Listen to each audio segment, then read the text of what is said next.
extra time.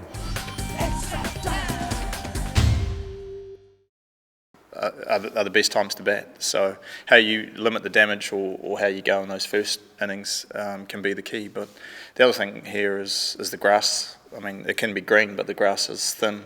Obviously, it's not going to do as much for a long period of time.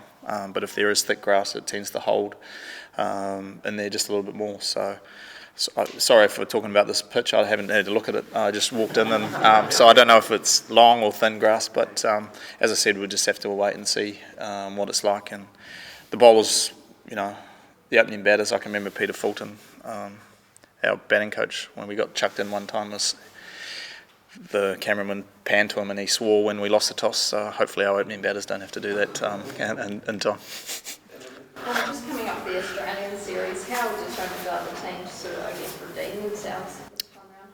Yeah, I mean, it has been mentioned. Obviously we didn't play as well as we would have liked. Over there, we went over there with high expectations, but in saying that, it's nice to try and, get back on the horse, so to speak. But in saying that, we know New Zealand conditions a lot better than Australian conditions, and that's one of the tougher places to play cricket at the moment. I think we know these conditions more a bit against a world-class side in itself. But I think we'll definitely put up a better showing than we did in Australia. One from Bumrah for Dick and one from Ross, for India to win the recent test matches, Bumrah has played an integral part in this Indian team. So how do you assess Bumrah and the Indian bowling attack, and what will be the key of handling Bumrah and the Indian bowling, fast bowling? Yeah, I think if we just look at Bumrah, I think we're in trouble. I think their whole bowling lineup has been fantastic. You don't have to look too far when they played in not necessarily similar conditions, but as close to New Zealand and Australia, they were fantastic. Obviously, Sharma coming back brings a new dynamic to their team, and they've got a world-class batting lineup as well that we have to get through. But they're the number one team in the world for a reason, and we know we have to be on our game to be successful against them. Last couple of goals. Stephen? So the Test Championship has had a bit of time to settle in by now. Just a couple of overall thoughts about how it's actually ingrained itself to fans and to players. And maybe the second part of that, let's talk about ICC maybe adding another competition into the schedule. Does that risk undermining the Test Championship in any way? I've seen headlines of that new trophy. I don't know exactly what it is, but no, I think any time you bring in this, I think the intentions are right. There's probably still a few teething issues to go with it, with the points system and whatnot, but it has brought context to cricket, which is probably what ICC were after. Is it the ideal situation at the moment? Probably not, but I think it's a lot better than where it was before we had nothing. We need to start winning some games if we want to think of making that final, and I guess that starts on Friday. A unique position, first man to play 100 internationals. Give us a sense of what it feels like to you. Yeah, I guess it's a proud milestone, probably more so the test than that. It's nice to be the first, but it's probably more timing where I've come in my career. 2020 started in 2005, and I played my first game in 06, but no, it's I guess nice to have started the club, but I'm sure over a few years, over the next few years, there's going to be a lot more to join it in time. How have you been able to sustain it?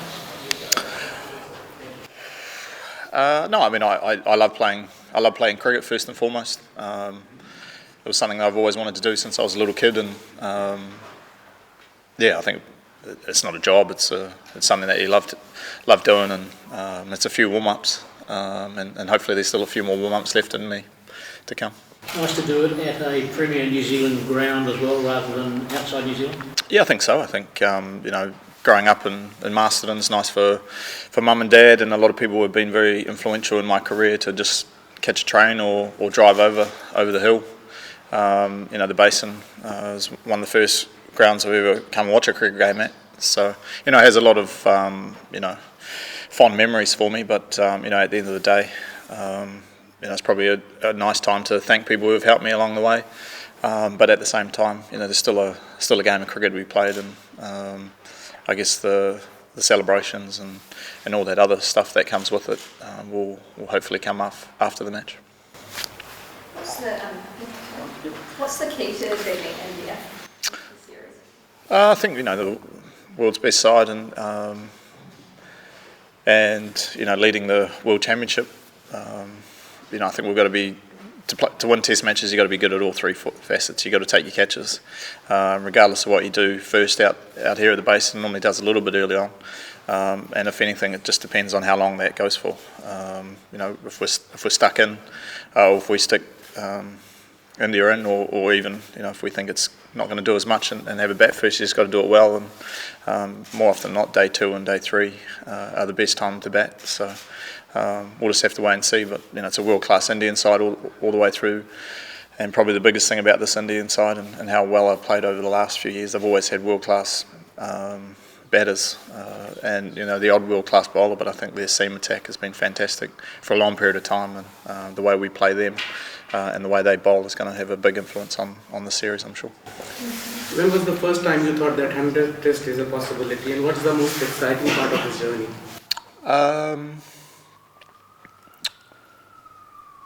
I'm not sure. Probably maybe two years ago. David White normally comes in and gives us a bit of a talk about what games are coming up, and you start doing the maths. And he actually said, "Ross, this is going to be your 100th Test in Sydney." But obviously what happened in Christchurch last year with the shootings at the mosque, it moved things back a game. But no, I think things happen for a reason, I believe in, and it's nice for it to happen back home. I don't know how many people would have travelled to Sydney for it, so it's nice for it to be here. And what's the most exciting part of this long journey? I think just the whole journey in itself. I think there's so many ups and downs as a cricketer. I've had some pretty highs and some pretty low lows. So being able to deal with that the whole way through your career, I wouldn't put one thing that outweighs anything. Just playing the whole journey, I think. Ross, given those highs and lows, did you ever see yourself getting this lengthier career? No, I always sort of said to myself, I don't know how long ago, but I always thought 2019 World Cup was not a bad place to sort of start thinking about that R word. But no, I still feel like I'm good enough and got a lot more to offer this team, both on and off the field, and I'm still as hungry as ever to score runs. But no, as I said, after my first series, I wouldn't have been putting much money on me playing 100 Tests after that series, that's for sure. But no, I'm happy with what's happened today. Do you think back on those early days much? Yeah, I think so. I think that shapes you as a person and as a player. Sometimes it's not necessarily the runs you get in the good times. It's how you deal with the failures along the way that shape you. As a person, as the way you go about your training, and as yourself as a teammate. Sometimes it's the negative things that make you harder and stronger and more resilient, and that's what you need to be, I think, to be a Test player. If there was any advice that Ross Taylor now would give young Ross Taylor, what might it be? I got asked this question last night, so I better answer it the same as I answered it last night. How I answered it last night for the BBC was...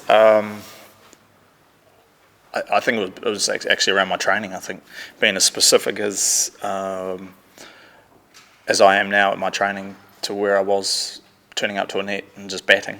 There's a lot more to cricket and the way you go about it. But at the same time, it goes back to how I answered the question before. It's almost you've had to have failed a few times to work that out as well. So train better, but at the same time, there's a lot of little steps along the way to get there. Obviously the first to reach it across all formats, but quite a few Kiwis have got to 100 Tests before. Have you had any dialogue, any messages from the guys leading into this one? I just got a call from Brendan before we got here, saying all the best.